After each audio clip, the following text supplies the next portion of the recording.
Shri Swami Samarth. Priya's life या YouTube channel तुम्हा सर्वांचं मनपूर्वक स्वागत आहे. आज आपण या व्हिडिओमध्ये प्रदोष व्रताची माहिती आहे ती पाहणार आहोत. प्रदोष व्रत हे आपल्याला एकूण प्रदोष किती करावे, ह्या प्रदोष व्रताची जी पूजा मांडणी आहे ती कधी करावी, त्याचबरोबर ती कशी करावी, या प्रदोष व्रताचे नियम काय आहेत, अटी काय आहेत आणि हा प्रदोष व्रत कुणी करावा, या संदर्भात जी काही सर्व माहिती आहे ती आज आपण या व्हिडिओमध्ये पाहणार आहोत. त्यासाठी हा व्हिडिओ स्किप न करता आपण हा व्हिडिओ शेवटपर्यंत पाहायचा आहे, जेणेकरून तुम्हाला सर्व माहिती आहे ते सविस्तर मिळेल आणि तुम्ही प्रदोष व्रत हे आपल्याकडून कोणतीही चूक न होता प्रत्येक नियम अटी आहे ती पाळून हा आपल्या हातून घडला जाईल आणि त्याचं जे फल आहे, त्याची जी फलश्रुती आहे ती तुम्हाला मिळेल. त्यासाठी हा संपूर्ण पहा. चला तर आता आपण व्हिडिओला सुरुवात करूया. प्रत्येक महिन्यात 2 पक्ष असतात, शुक्ल पक्ष आणि कृष्ण पक्ष. शुक्ल पक्षाच्या 13व्या तिथीला प्रदोष तिथी असे म्हटले जाते. तसेच कृष्ण पक्षातील जी 13वी तिथी येते त्याही तिथीला प्रदोष तिथी असे म्हटले जाते. म्हणजे कृष्ण आणि शुक्ल पक्षाचा जो 13वा दिवस येतो पक्षातील, त्या तिथीला प्रदोष येतो. त्या दिवशी आपल्याला प्रदोष व्रत आहे ते करायचं असतं. महिन्यामध्ये एकूण ज्याप्रमाणे 2 एकादशी येतात त्याचप्रमाणे प्रत्येक महिन्यामध्ये 2 प्रदोष आहेत हे येतात. म्हणजेच वर्षामध्ये एकूण 24 प्रदोष आहेत हे येतात. हे जे प्रदोष आहेत हे पौर्णिमेपर्यंतचा जो 15वडा आहे हे दिवस शुक्ल पक्षाचे असतात आणि अमावस्यापर्यंतचे जे 15 दिवस असतात तो जो 15वडा असतो त्याला कृष्ण पक्ष असं म्हटलं जातं. त्यामुळे वर्षात एकूण 24 असे प्रदोष येतात. त्यामुळे आपण प्रदोष हे किती करायचं असतात तर 11 किंवा 21 प्रदोषाचे व्रत आहे हे आपले एका वर्षामध्ये पूर्ण होऊ शकते. म्हणून आपण 11 प्रदोष करावे की 21 प्रदोष करावे हे आपल्या इच्छेनुसार आहे. आणि यानंतर शेवटी आहे ते आपल्याला उद्यापनही करायचे असते. पहिल्या प्रदोषाला आपल्याला संकल्प आहे तो करायचा असतो. प्रत्येक प्रदोषाला घ्यायची म्हणजे प्रत्येक प्रदोषाला आपल्याला संकल्प घ्यायची काही गरज नसते. फक्त पहिल्याच प्रदोषाला आपल्याला संकल्प आहे तो करायचा असतो. आपण ज्या दिवशी प्रदोष येणार आहे म्हणजे त्रयोदशीला सकाळी आपण लवकर उठायचं आहे. लवकर उठून आपण अंघोळ करून पांढरे वस्त्र आहे ते आपण घालायचं आहे. स्त्री किंवा पुरुष असो, या म्हणजे कोणीही आपण हे व्रत आहे ते करू शकतो. मुलं मुली कोणी हे जे व्रत आहे ते केलं तरी चालतं. त्यांनी पांढरं वस्त्र आहे ते धारण करायचं आहे. संपूर्ण पांढरं वस्त्र नसलं तरीही चालतं.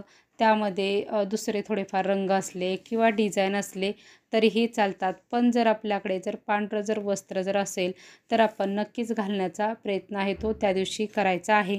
आणि जर आपल्याकडे पांढरं वस्त्र नसेल तर आपण कोणत्याही शांत रंगाची जी कपडे आहेत ही या दिवशी घालायची आहेत. म्हणजे भडक रंगाची कपडे आहेत ही या दिवशी आपल्याला घालायची नाहीत. कारण भगवान शंकरांना पांढरं हे खूप प्रिय आहे. पांढरा रंग जो आहे तो त्यांना अतिशय प्रिय आहे.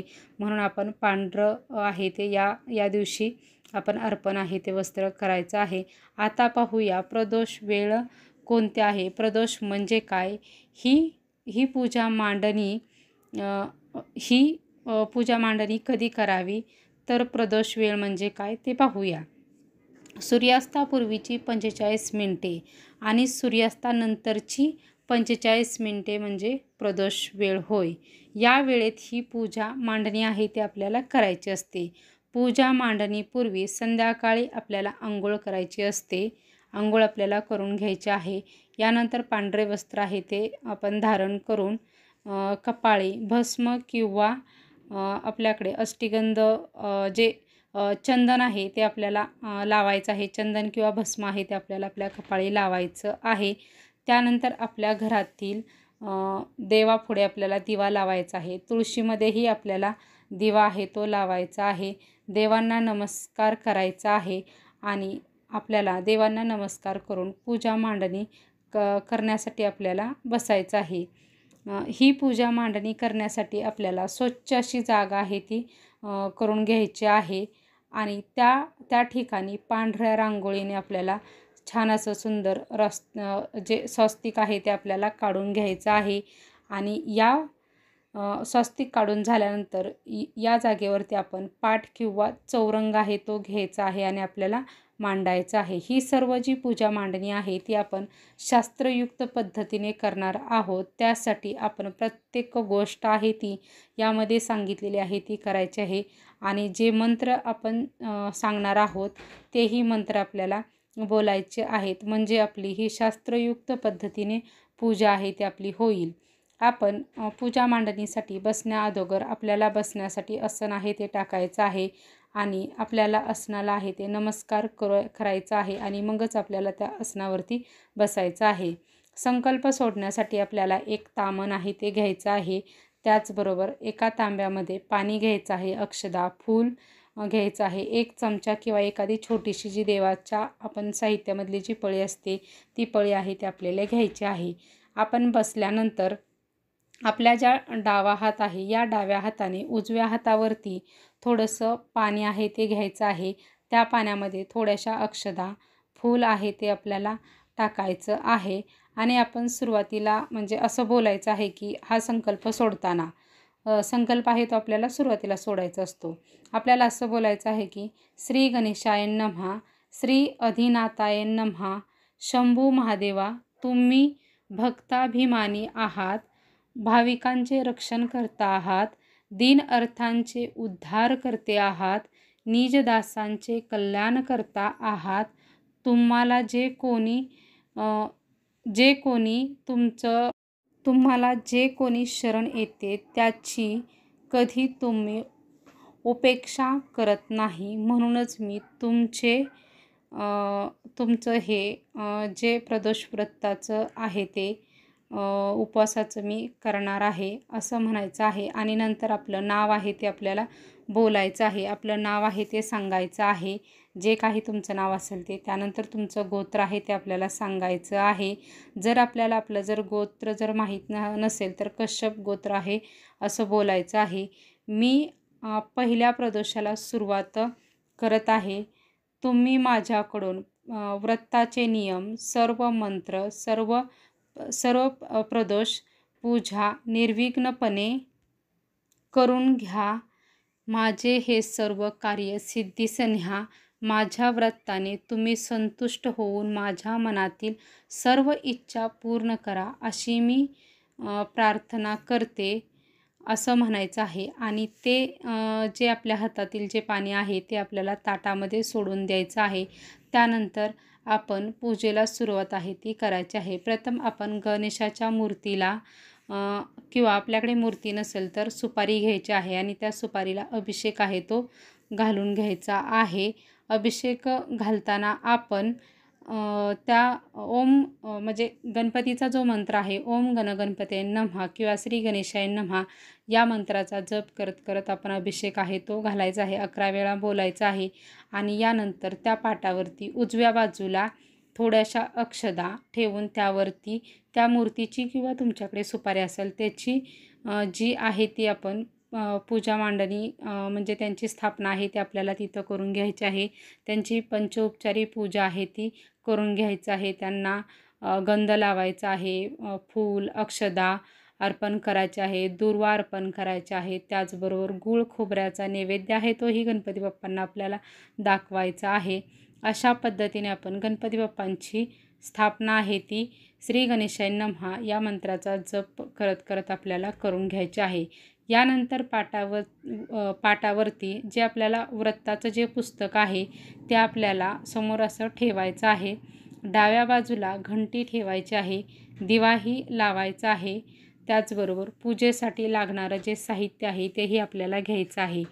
ते म्हणजे साहित्य काय आहे, बेलाचं पान आहे, फळ आहे, धोत्र्याचे फूल आहे, फळ, पंचामृत, वस्त्र, देवाला आपल्याला घालण्यासाठी वस्त्र म्हणून जानवे किंवा पांढऱ्या रंगाचा धागा आहे तो आपण किंवा कापसाचं जरी वस्त्र केलं तरी चालू शकतं.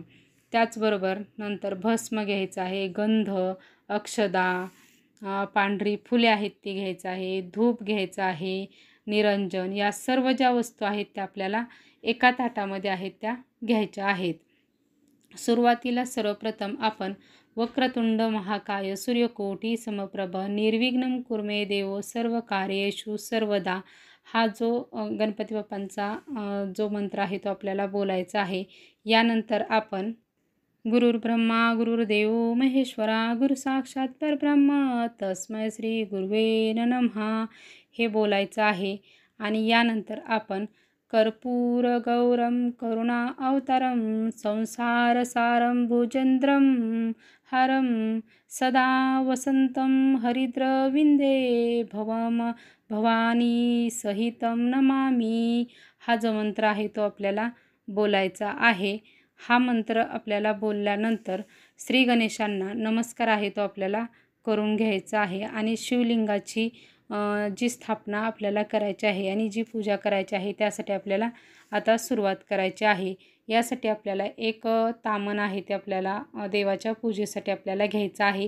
जेणेकरून आपण जे पिंडीवरती पाणी अर्पण करणार आहोत ते पाणी आपल्याला आपल्या पूजेच्या त्या ठिकाणी सांडू नये, म्हणून आपल्या जी पूजेची मांडणी करणार आहोत त्यासाठी आपल्याला एक तामण आहे ते घ्यायचं आहे. तांब्याचं जे तामण आहे ते आपण घ्यायचं आहे, ते ठेवायचं आहे. आणि जर तुमच्याकडे जर गळती जर असेल छोटीशी अशी, तर आपण ती गळती अशी मांडून त्या तामणामध्ये त्याच्या खाली जर आपण म्हणजे तुम्हाला स्क्रीनवरती दिसेलच कशा प्रकारची असेल ती, त्या प्रकारे आपण गळती आहे ती घेऊन त्याच्याखाली पिंड मांडून म्हणजे त्याच्यावरली कंटिन्यूली अभिषेक आहे तो होत राहतो. अशा प्रकारे जरी करायचं असेल तर तुम्ही करू शकता. किंवा नुसतं तामण आहे ते घेऊन आपण त्यामध्ये आपल्या शिवलिंगाची स्थापना करून आता जी सर्व काही पूजा मांडणी सांगणार आहे तशा पद्धतीने आपण केली तरीही चालू शकते. हा व्हिडिओ खूप मोठा होणार आहे, त्यासाठी आता चला आता आपण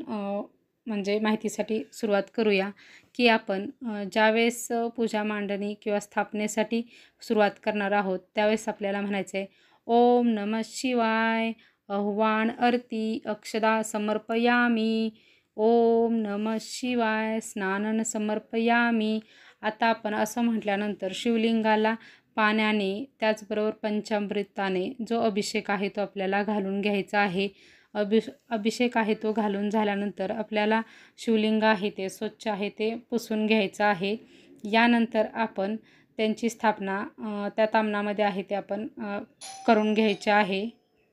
त्यानंतर म्हणायचे आहे ओम नमः शिवाय, वस्त्रम समर्पयामी. आता शिवलिंगाला धागा किंवा कापूस किंवा जानवा असेल ते जे आहे वस्त्र ते आपल्याला त्यांना अर्पण करून आहे ते घ्यायचं आहे. यानंतर पुन्हा आपल्याला बोलायचं आहे ओम नमः शिवाय, विलेपनार्थे चंदनम समर्पयामी. हे म्हटल्यानंतर आपण शिवलिंगाला चंदन आहे ते लावून घ्यायचं आहे.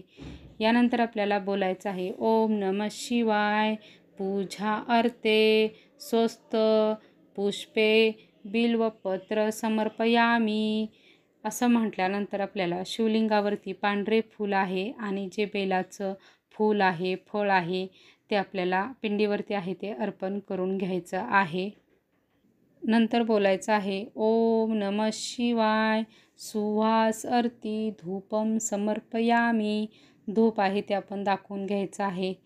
यानंतर पुढे बोलायचं आहे दीपम समर्पयामी, ओम नमः शिवाय दीपम समर्पयामी. असं बोलून आपण दीप आहे ते देवाला म्हणजे आपल्या शिवलिंग पिंडीला आहे ते दाखवून घ्यायचं आहे. अशा पद्धतीने आपण सर्व प्रकारचे मंत्र आहेत ते बोलायचं आहे आणि अशा पद्धतीने शिवलिंगाची पूजा आहे ते आपल्याला करून घ्यायचे आहे. हे जर आपल्याला सर्व जर मंत्र जर म्हणण्यासाठी अवघड जात असेल किंवा मंत्र आपल्याला म्हणता जर येत नसतील तर आपण प्रत्येक वस्तू आहे ती अर्पण करताना ती वस्तू अर्पण करायची आणि त्या वस्तूचं नाव बोलायचं आणि फक्त समर्पयामी असं म्हटलं तरीही चालू शकतं. पण जर आपल्याला खरंच मंत्र जर म्हणता येत असतील तर मंत्र म्हणून आपण करण्याचा प्रयत्न करावा. याने शास्त्रयुक्त पद्धतीने आपली जी पूजा मांडणी आहे ती होते. कारण प्रदोष व्रतामध्ये नियमांचं पालन जेवढं आपण करू तेवढंच आपल्यासाठी तेवढं फलदायी आणि तेवढंच लवकरात लवकर फल देणारं असं असतं. म्हणून आपण मंत्रांचा वापर करायचा आहे आणि आपण ही पूजा आहे ती अगदी अंतर्मनापासून आहे ती करायची आहे. प्रदोषाची पूजा ही काही अवघड नसते, खूप सोपी असते. मांडणी तर खूप सोपी आहे आणि हे मंत्रही म्हटलं तरी एवढे काही तसे अवघड नाहीत, खूप सोपेच आहेत. पण आपण आपल्याला सुरुवातीला जरा अवघड वाटतील, पण आपण नेहमी असं बोलत जर गेलो तर ते आपल्याला खूप सोपे वाटतील. यानंतर आपण नैवेद्य कोणता दाखवू शकतो? नैवेद्य आपण खडीसाखर, फळे, दूध, साखर किंवा आपण एखादा कोणताही पदार्थ नैवेद्यासाठी गोड असा बनवलेला असेल तर तो नैवेद्य आहे तो आपल्याला दाखवायचा आहे. नैवेद्य दाखवताना आपल्याला एक चौकोनी मंडल आहे ते काढून घ्यायचं आहे आणि त्यावरतीच वाटीमध्ये आपल्याला किंवा डिशमध्ये आपल्याला नैवेद्य आहे तो देवाला ठेवायचा आहे. नैवेद्याभोवती आपण फुलाने पाणी आहे ते फिरवून घ्यायचं आहे. आपण चौकोनी मंडल का तयार करावे? त्या पाठीमागे कारण आहे की त्याभोवती जीवजंतू त्यामध्ये शिरू नयेत म्हणून आपण ते मंडल आहे ते काढून घेतो. म्हणून आपण अशा प्रकारचं मंडल आहे ते काढून घ्यायचं आहे. यानंतर ती जी आपली जी पूजा आहे त्या जी पूजा आहे तिथं आपल्याला थोडीफार दक्षिणा आहे ती ठेवायची आहे. दक्षिणा म्हणून आपण पानाचा विडाही ठेवू शकतो. त्यावरती ₹1 आहे तो ठेवून किंवा आपल्याला ₹11 जरी दक्षिणा म्हणून ठेवायचे असतील तर आपण त्या पूजेमध्ये जे ताट आहे आपल्या पूजेचं त्या ताटामध्ये ₹11 आहेत ते आपण त्या पूजेच्या ताटामध्ये ठेवायचं आहेत. अशा प्रकारे आपण देवाला दक्षिणा आहे ती अर्पण करायची आहे. आपली पूजा आहे ती पूर्णपणे होते. शेवटी आपल्याला देवाला प्रार्थना आहे ती करायची आहे. प्रार्थना आपण करायची आहे म्हणजे आपल्या हातून जर काही चुकलेलं असेल तर देवाला आपण क्षमामापन आहे ती अशी प्रार्थना करायची आहे. त्यांना मनोभावे नमस्कार आहे तो करायचा आहे. क्षमामापन प्रार्थना करताना आपल्याला असं बोलायचं आहे, हे शंभू महादेवा, माझी इष्ट मनोकामना पूर्ण व्हावी म्हणून आज मी आपली पूजा करून पवित्र नैवेद्य अर्पण केलेला आहे. माझ्या या पूजेवर व नैवेद्यावर प्रसन्न होऊन माझ्यावर प्रसन्न व्हावे, मनोरथ पूर्तीचा आशीर्वाद द्यावा. ही पूजा मनोभावी साधी केलेली आहे. माझे जर काही चुकले असेल तर क्षमा करावे. ही प्रार्थना करून आपण नमस्कार आहे तो करायचा आहे. आपण ही पूजा झाल्यानंतर आपण देवाची आरती आहे ती करून घ्यायची आहे. देवाची आरती झाल्यानंतर आपल्याला जी प्रदोषाची म्हणजे जे आपलं जे प्रदोषाचं पुस्तक आहे त्याच्यामधील आपल्याला कथा आहे ती वाचायची आहे. त्यानंतर जर आपण म्हणजे वाचायचीच आहे आणि आपल्याला दुसरं काही जे काही वाचायचं असेल किंवा शिवमहिमन स्तोत्र असेल, शिवस्तुती असेल किंवा ओम नमः शिवाय या मंत्राचा 108 वेळा जप म्हणजेच 1 माळ जप आहे तो आपल्याला करायचा असेल तर तोही आपण करायचा आहे. आणि जी प्रदोष व्रताची जी कथा आहे ती आपण त्या वाराची कथा म्हणजे ज्या दिवशी जो प्रदोष आलेला आहे त्या दिवशी त्या वाराची कथा आहे ती आपल्याला म्हणजे वाचन करायची आहे. अशा पद्धतीने आपण या दिवसाची जी संपूर्ण पूजा आहे आणि जी काही आपली सेवा आहे ती शंभू महादेवांची पूजा आणि सेवा आहे ते आपल्याला करून घ्यायची आहे. आणि संध्याकाळी आपला उपवास आहे तो आपल्याला सोडायचा आहे. उपवास हा आपण दिवसभर केलेला असतो. उपवासासाठी आपण फळे, दूध किंवा काही जण निर्जलही उपवास करतात. ज्यांना शक्य आहे त्यांनी निर्जली उपवास केला तरीही चालू शकतो. काही जण मौन व्रत पाळून उपवास करतात. म्हणजे ज्याच्या त्याच्या पद्धतीनुसार जे ते अशा पद्धतीने उपवास करतात किंवा फळांचा रस आहे, ज्यूस आहे असंही आपण घेऊ शकतो. किंवा काही जण असं करतात की उपवास म्हणजे सगळी पूजा मांडणी सगळं करतात, फक्त उपवास आहेत ते पकडत नाहीत. त्या दिवशी कांदा लसूण आहे तो वर्जही करतात पण उपवास पकडत नाहीत कारण त्यांचं शरीर प्रकृती आहे. त्रास जर देत नसेल तर त्यांनी अशा पद्धतीने केलं तरीही चालू शकतं. शेवटी आपली भावना आहे ती महत्त्वाची असते आणि आपली भक्ती आहे ही महत्त्वाची आहे. म्हणून आपण अशा पद्धतीने केलं तरीही चालू शकतो। या दिवशी आपण उपवास सोडताना त्या जेवणामध्ये आपल्याला कांदा लसूण याचा वापर आहे तो आपल्याला करायचा नाही। तर ही जी पूजा मांडणी आहे ती आपण कधी उचलायची, जर प्रदोष आज आहे तर आपण दुसऱ्या दिवशी आपली ही पूजा मांडणी आहे ती सकाळची उचलायची असते। त्या दिवशी आपल्याला नाही उचलायची, दुसऱ्या दिवशी उचलायची आहे। शक्यतो करून आपण सर्व नियम आहेत ते पाळूनच आपण हे जे प्रदोषाचं व्रत आहे ते आपल्याला करायचं आहे। थोडेफार नियमांमध्ये इकडं तिकडं झालं तरीही चालतं, पण नियम आहे तो शक्यतो करून पाळण्याचा प्रयत्न करायचा आहे। या दिवसामध्ये आपल्याला ब्रह्मचारी आहे ते पाळायचं आहे, मांसाहार आहे तो आपल्याला करायचा नाही। म्हणजे ज्या दिवशी आपल्या प्रदोष आहे त्या दिवशी आपल्या घरामध्ये मांसाहार हा झालाच नाही पाहिजे। हा नियम आहे तो आपल्याला पाळायचा आहे। पूजा आहे ही आपण अशाच पद्धतीने पुढच्या प्रदोषालाही अशाच पद्धतीने पूजा आहे ती करायची आहे मांडणी। फक्त आपल्याला संकल्प आहे तो फक्त जो पहिल्यांदा आपण म्हणजे पहिला जो प्रदोष करतोय त्याच प्रदोषाला संकल्प आहे तो सोडायचा आहे। नंतर आपल्याला संकल्प करण्याची काहीही गरज नसते। आपण फक्त पूजा मांडणी करून अशा पद्धतीची सेवा आहे ती करायची आहे। प्रत्येक प्रदोषाला जेवढे तुम्ही प्रदोष ठरवले असतील तेवढ्या प्रदोषाला पूजा उचलताना आपण एक मंत्र आहे तो म्हणायचा आहे। तो मंत्र म्हणजे कोणता? गच्छ गच्छ सूरश्रेष्ठ स्वस्थाने परमेश्वर यत्र ब्रह्मोदये देवत्रस्त्र गच्छ गिरिजापते इष्टकामना प्रसिद्ध अर्थम पुनरागमन। म्हणजेच आता प्रदोष पूजा ही संपन्न झाली आहे, पुन्हा तुम्ही पुढच्या प्रदोषाला तुमचे आगमन करावे।